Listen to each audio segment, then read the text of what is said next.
প্রথম হলো stock management. আমরা যেই ব্যবসা করছি বা করতে চলেছি তাতে স্টকটা হচ্ছে মেন ফ্যাক্টর। স্টক ম্যানেজমেন্ট আমরা কী করে করবো?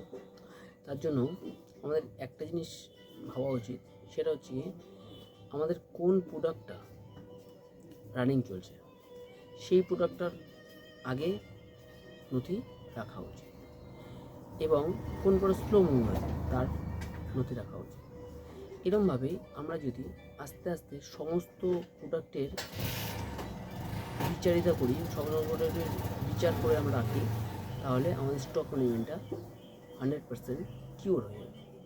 তার জন্য আমাদের একটাই করতে হবে, এই চ্যানেলকে সাবস্ক্রাইব করতে হবে আর